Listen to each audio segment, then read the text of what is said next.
কি আশা করছেন, কি কারণে আবারও বিজয়ী হবেন মনে করছেন? একটু পিছনে আমি 10 লক্ষ লোকের ভাইস চেয়ারম্যান ছিলাম। আমি নির্বাচন করেছিলাম। আমি মানুষের সবসময় আমি মানুষের পাশে ছিলাম।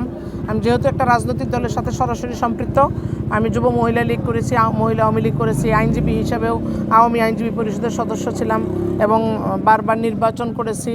এবং গত 5 বছরে করোনাকালীন সময় যদি আপনারা দেখেন যে প্রতিটা মানুষ যখন ঘর থেকে বের হতো না, তখন আমি একমাত্র গাজীপুর জেলায় একটা সেল গঠন করে আমি সার্বক্ষণিকভাবে করোনার যে মানুষের যে সেবা সেটা দিয়ে আসছি। এবং 5টি বছরে আমি এমন সময় কখনোই ব্যয় করি নাই মানুষের বাইরে আমি একদিনও ছিলাম না। আমি সবসময় আমার ক্যাম্পাসে আমি ছিলাম। প্রতিদিন অফিস থেকে শুরু করে মানুষের সেবার জন্য প্রতিটা সময় আমি মানুষের দ্বার প্রান্তে ছিলাম।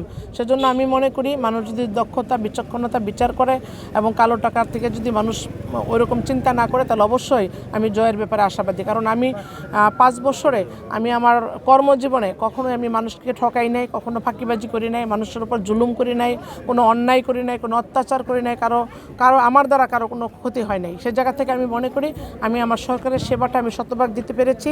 যেহেতু বর্তমানে বাংলাদেশ আওয়ামী লীগ সরকার ক্ষমতায় আছে, আমি মনে করি যে আমাদের রুমান আলী টুসি আপা আছে এখানকার এমপি, আমাদের যারা আছেন, আমাদের চুমকি আপারা আছেন, যারা আছেন, আমি মনে করি একজন নারী প্রতিনিধি হিসেবে বিগত দিনে মাননীয় প্রধানমন্ত্রী আমাকে নৌকা প্রতীক দিয়েছিলেন, আমি বিজয়ী হয়েছিলাম।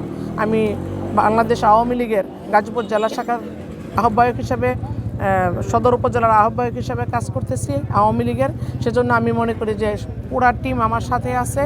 আমি তাদের সাথে নিয়ে যে আমার জয়েন্ট সেক্রেটারি সহ, আমার নৌকা মার্কার চেয়ারম্যান সহ, আমার ইউনিয়ন আওয়ামী লীগের নেতৃবৃন্দ সহ উপজেলা আওয়ামী লীগের সবাই আমার সাথে আছে। আমি মনে করি আমার যে টিম ওয়ার্ক আছে, আমার যে আওয়ামী লীগের যে নেতাকর্মীরা আছে, তারা অবশ্যই আমার পাশে থেকে আমাকে শক্তি এবং সাহস যোগাচ্ছে। আমি অবশ্যই জয়ের ব্যাপারে শতভাগ আশাবাদী।